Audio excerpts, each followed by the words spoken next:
como a luz funciona, por que nós enxergamos, como nós enxergamos, né? Talvez vocês já tenham reparado que quando você olha para o retrovisor de um carro, para um espelho, e você consegue ver os olhos de alguma pessoa pelo reflexo do espelho, essa pessoa está com certeza vendo você também pelo espelho. Por que isso? Porque a luz ela se propaga em linha reta. Se você olhar classicamente, a luz não faz curvas, né? Isso é importante para você poder traçar como se forma a imagem de um objeto em espelhos e lentes.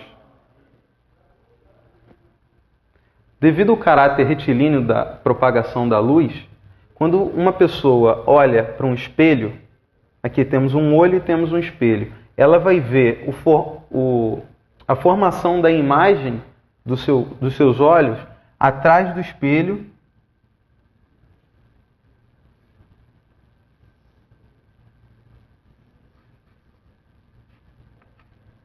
exatamente a mesma distância que o seu olho está do espelho.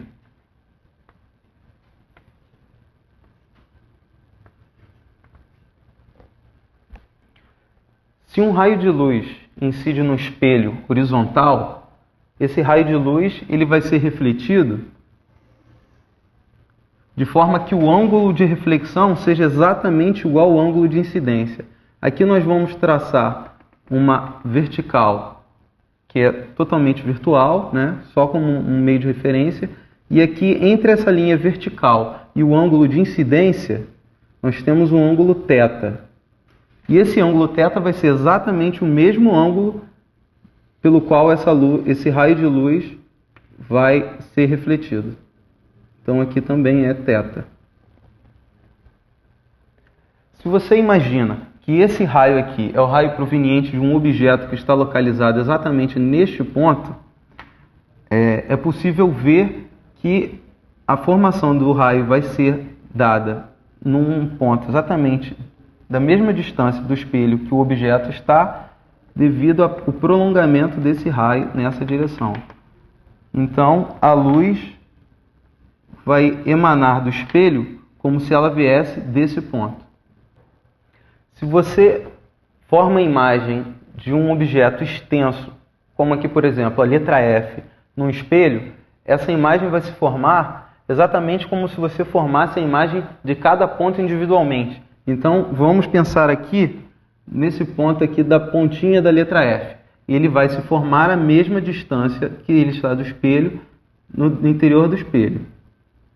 Agora, pensando neste ponto aqui, ele está mais distante do espelho, logo ele vai estar mais distante também aqui na imagem, né? Agora, mais um ponto, vamos pensar nesse ponto aqui. Ele vai se formar também a mesma distância desse aqui embaixo. Agora esse aqui e esse, por último, ponto aqui embaixo, vai se formar a mesma distância aqui embaixo.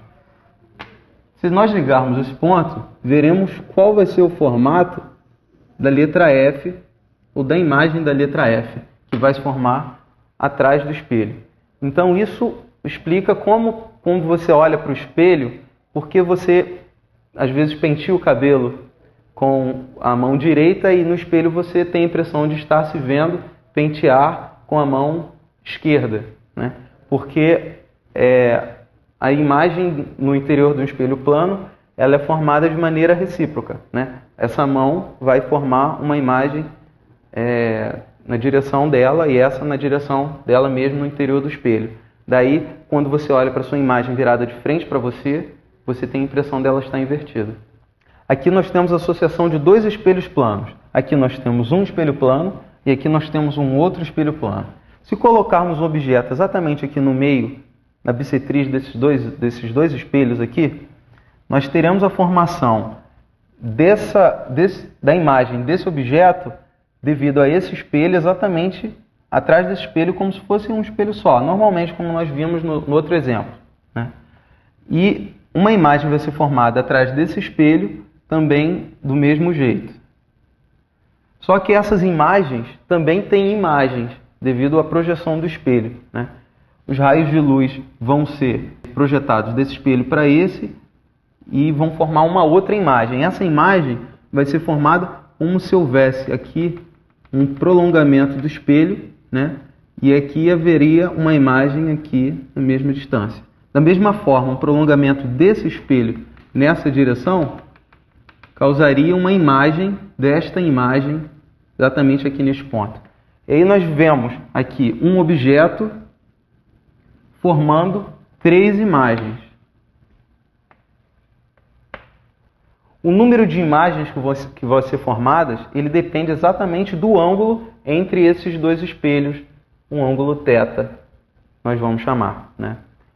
O número de imagens, ele depende de acordo com essa fórmula.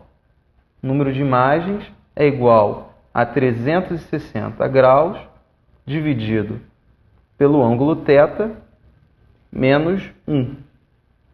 Então, como aqui nós temos 3 imagens, significa que o nosso ângulo θ aqui é 90. Né? 360 dividido por 90 vai dar 4. Né? 4 menos 1, 3. 3 imagens. Então, nós temos um n igual a 3 para um θ igual a 90. Né? Se nós aproximarmos esses espelhos um do outro, de forma a diminuir o ângulo entre eles, por exemplo, fazendo o ângulo entre eles igual a 45 graus, nós teremos um número de imagens que vai ser 360 dividido por 45, que dá 8.